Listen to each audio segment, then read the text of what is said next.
Sometimes weak and strong topologies are the same, and this result is very useful. We already saw it in, for example, proving some generalized version of Ellis theorem, but now we can do the same, we use the same idea in dual space.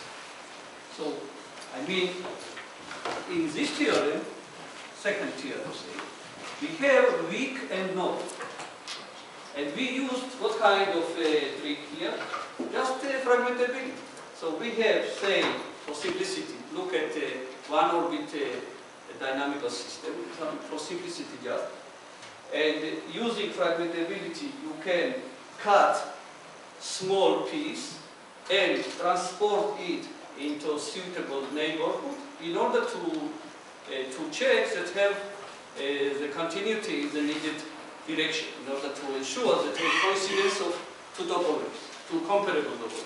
That's the idea. Very simple idea, but let's try more. Okay, why only weak and node? So if we see that it works for weak and node, in fact, we can mimic the same trick for the weak star and node. So this idea, do it now for weak star node. So we are in dual space, right? So in dual space,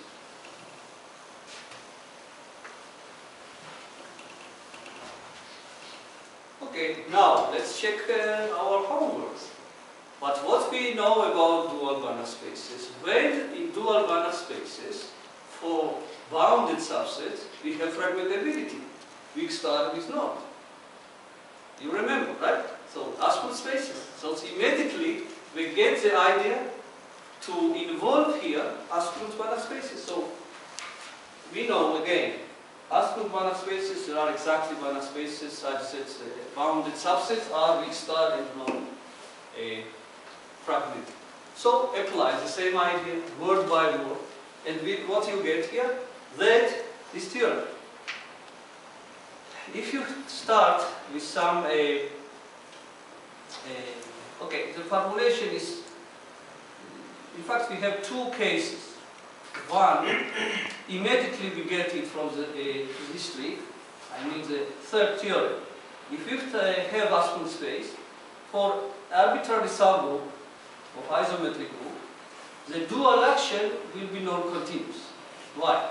Because the dual action, the continuity for dual action, is equivalent to the continuity of orbit maps. So if, again, if you consider orbit map, G goes to GZ, right? So if you have here non-continuity of these maps,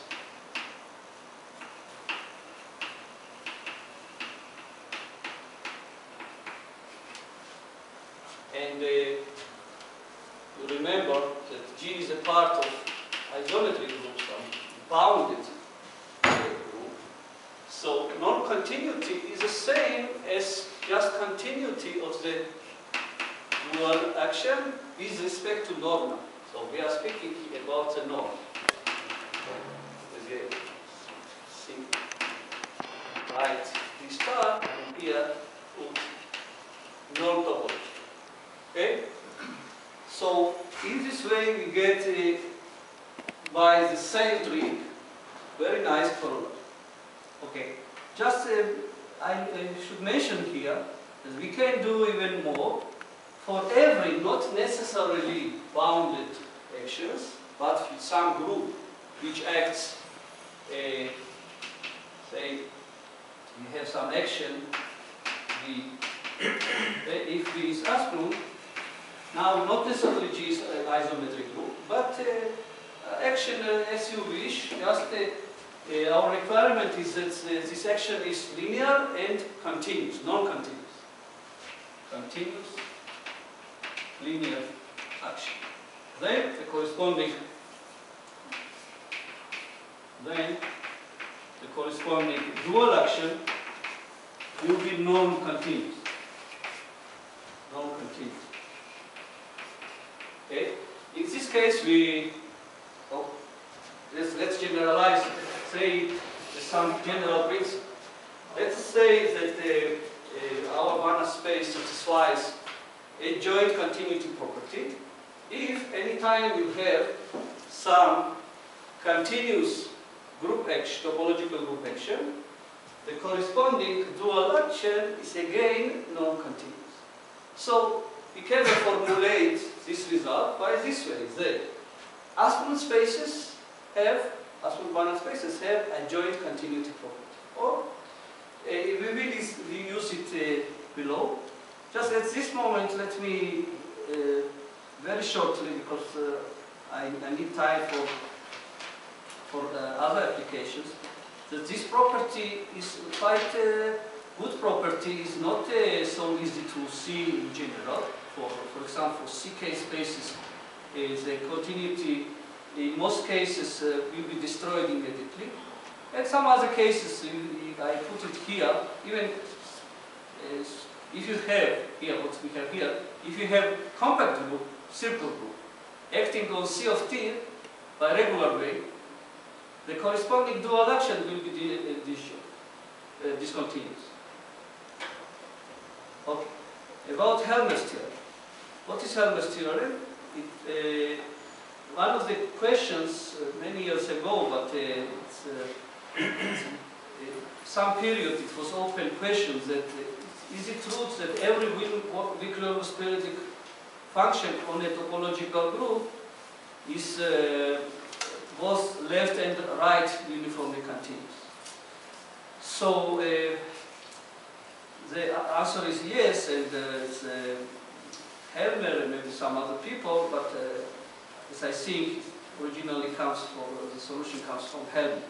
We can solve it quite shortly using the previous result. I mean, if you know, and we know, that every Wickler-Periodic function is absolute function, because you know that every reflexive space is absolute space, so comparing these two classes, you know that this inclusion we have.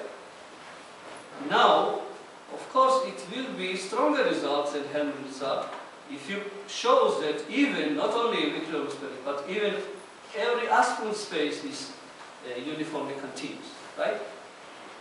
So let's start with some absolute function on our group. Now our general machinery. What we know is that every function on our topological group comes as a matrix coefficient for a suitable absolute representation. But what is good in absolute representations, we already mentioned, a joint continuity property. And if you have a joint continuity, you can explore it immediately in order to see that our function actually is both right and left uniformly continuous. Why? So we have here a f, original f. We know that is absolute. So it lives in absolute Banach space in the sense I already mentioned. So f you can represent as this way v, which is v here, c. When by definition you remember it is something like this, v, g, c. And as you remember, we already showed in some fact some manipulations with the matrix coefficient in the section about matrix coefficient. Then we know that whenever our v is non-continuous with respect to orbit map, then corresponding matrix coefficient was what? Right uniformly continuous. And similarly, if our C is respect to orbit map, so we have here two kinds of a V into V, where we have V star, C see, so we have some corresponding orbits, right? With respect to action of G. So you can consider the corresponding orbit maps, and we require that each maps from G here and here, these maps are continuous. So in one case you have right uniform continuity, in the second case, by the same fact, we have left uniform continuity. That is why this function will be both in right and left. If you need to show it one more time, it's here. Let me recall it visually. You remember. We discussed it in the section about matrix coefficients. Matrix coefficients, some generalization of the idea of matrix. Instead of some n to n, we have something, some infinite matrix. We collect some information, and many times this concept is very strong, powerful tool. Okay, so we see that every aspect is UC, but what is UC, by definition, is an intersection of right and left. Okay, very shortly about Wien-Ardelsky fixed point theorem, because it requires many definitions. Let's avoid to introduce something, because we need just what we use here. And first of all, the formulation for every locally convex vector space consider some uniform structure, canonical uniform structure, and we have compact affine system. Affine means that our translation not only are continuous but also affine maps. Such that Q is weakly compact subset. Weakly compactness is very strong requirement. And such that with respect to this uniformity we have some kind of distance. Distance is, we have unfortunately no time to understand what is this. But I want to explain here just how we used fragmentability idea again, in order to cover some half of in this long. There are several known proofs of this classical result, and of course starting from Wien-Ardelsky and later some other people like Namioka and also Glasner, many other people contribute. At some point, which, for example, so one of the ideas was to lift our distality from a stronger topology to weaker topology. That's one of the ideas. After this, if it happens, then you can complete the proof, for example, by Fürstenberg's another very strong result. So what we can do here, you remember I mentioned that one orbit is just particular case of quasi-minimality. But take now by minimality. So we can speak here, instead of Q, we can speak about some portion, piece of minimal G subspace. And for minimality, we have gained this trick I mentioned about the coincidence of two topologies. So if you do it for some subspace, some minimal subspace of Q, and if you use the coincidence of two topologies, automatically you get that part of one of the serious parts, two serious parts in the proof. The first part will be almost immediately done. So that's the idea, that we can simplify this proof. Also we have, together with Eli Glasner, some a little bit generalized form this theorem. It was published 2 years ago in Israel Journal of Mathematics. You can find it in the website of our course if you want to see. So now I hope that you have a lot of background, not only enough, but a lot of background in order to understand this paper properly. Okay, now let's go to other applications. It is not a big secret that for my starting point was topological groups. So in order to understand what happens with topological groups, what kind of topological groups can be represented on nice Banach spaces, and then at some point I see that it is interesting in its own right. But okay, let's go to some results I already mentioned. First of all, about H plus. H plus is a case that we many times mentioned during these lectures. But now let's see two directions. So, first direction that what we need to show is that the distinguishing exams, first of all, it's Rosenthal representable, but not Asplund representable. And not only is it Asplund representable, but Asplund trivial. Any Asplund representation will be constant function. Actually, this result we got together with Glasner a couple of years ago. In a sense, it's an older result. But let's start with this result, which after some simplification now becomes very, very short. Originally it was also long, but we found later that it can be simplified. So now you can understand in few lines. Why? Because you have the ground. So consider the corresponding action, which H plus on 0, 1. Okay? And what we need? We need to show that H plus is, maybe I show it here.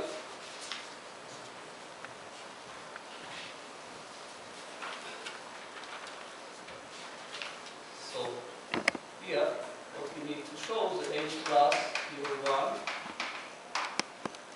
is Rosenthal representative.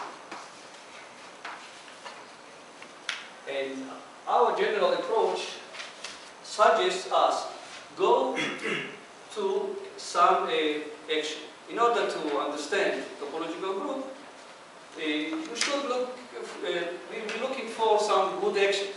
It's a general approach. So in this case, we have it is absolutely clear what will be the corresponding dimensions. Just consider the corresponding action on the unit interval. Again, something like Lazy-Man approach. So, by our general machinery, it is enough to show, we need it, but it's enough to show that this action is what? T. Why? Because T and Rosenthal approximability are the same, but interval is metrizable, so the approximability can be replaced by representativity. And the next idea here, H plus 0, 1 is embedded, of course, by definition with respect to compact open topology. So everything is ready in order to imply our machine. So the question is if it is K. Okay, now what is T? What was T? There are several definitions. In fact, all three definitions will work here very well. But that's, I think, the shortest way to see by enveloping semicolons. Why? What is an enveloping semicolon here? Just pointwise closure, right?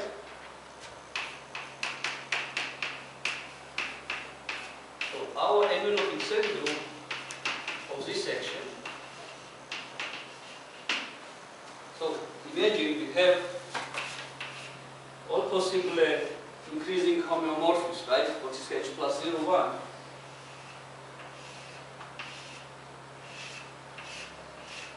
So we have this class, this family, as F.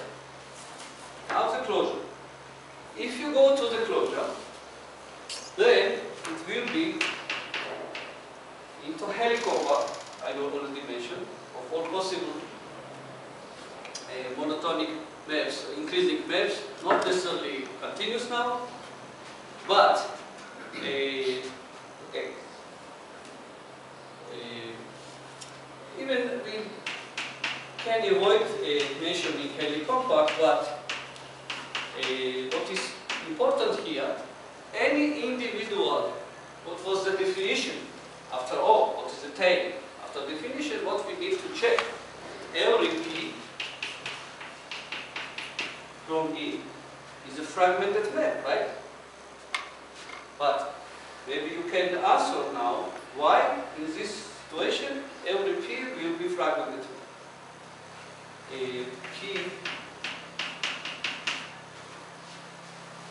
what is P? Enveloping semigroup. All these are maps on our dynamical systems. In our case, we have still function from unit interval to unit interval. But now, this function, P, from the pointwise closure, is not necessarily this guy, but something a little bit weaker, something else. But what we can do, if you take pointwise closure of monotonic maps, in this case increasing maps, you get automatically something what?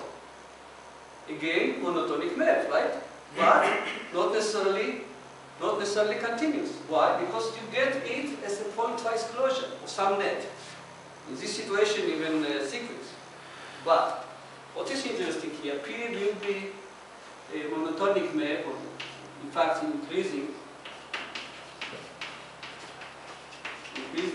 map, they are evaluated on unit interval.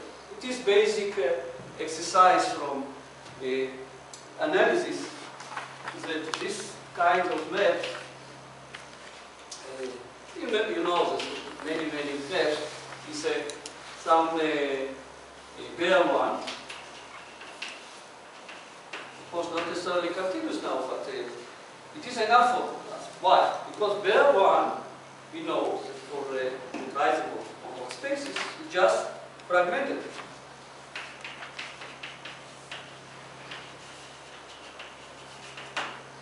So we can, because this definition for every P, we need fragmentable map. And by definition, it's true.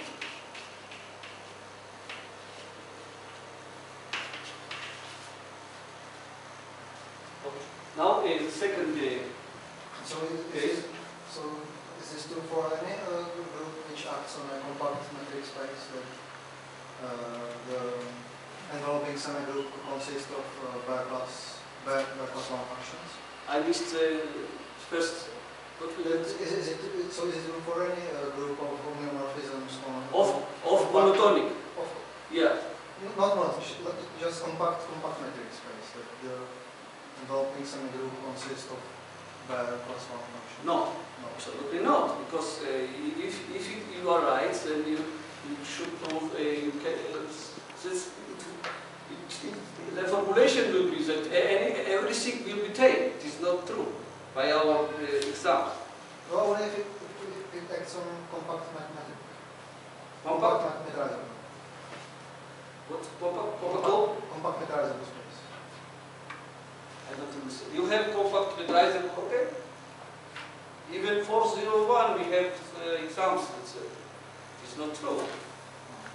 But okay, first of all we mentioned counter set. Counter set is compact metrizable. We have shift. But this dynamical system is not 10. So the corresponding enveloping semigroup we mentioned that is beta of Z.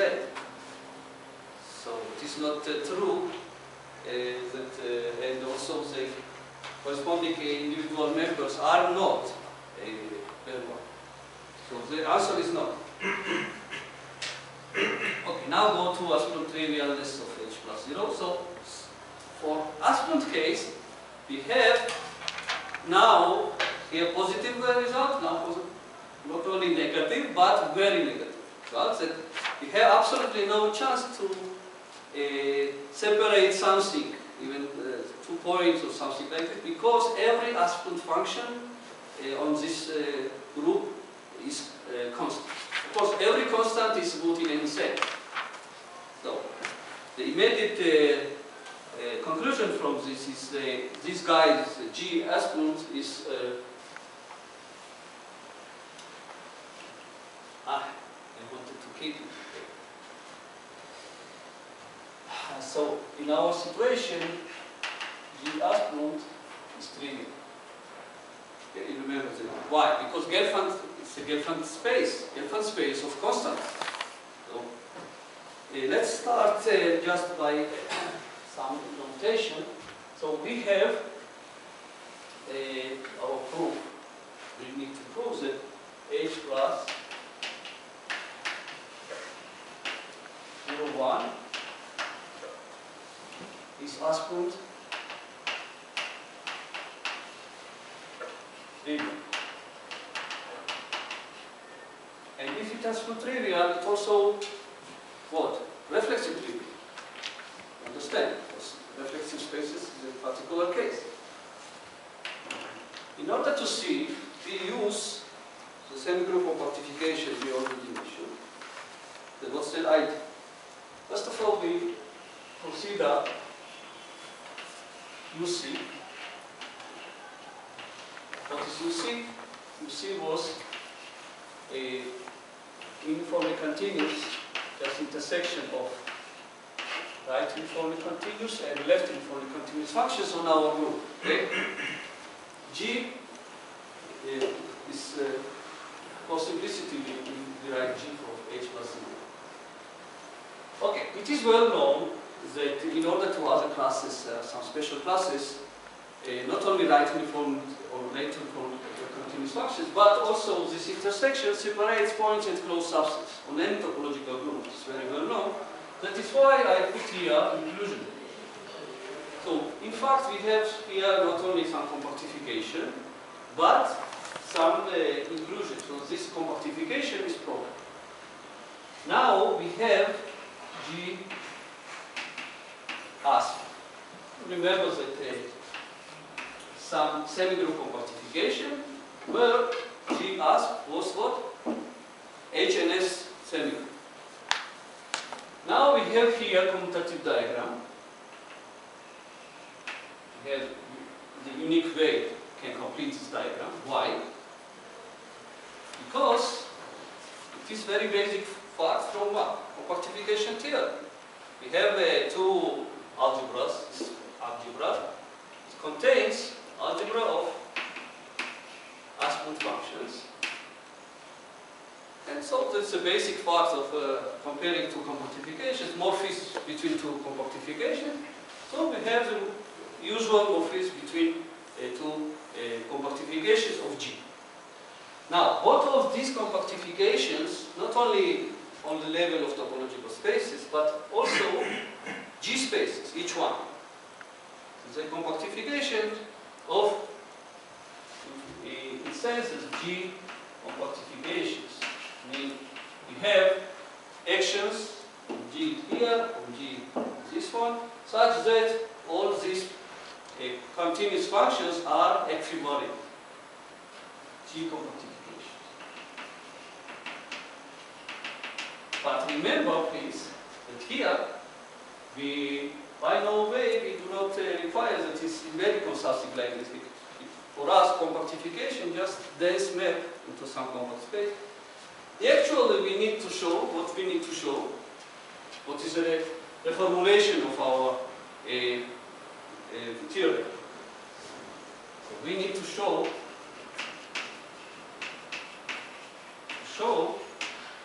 that G asp is what?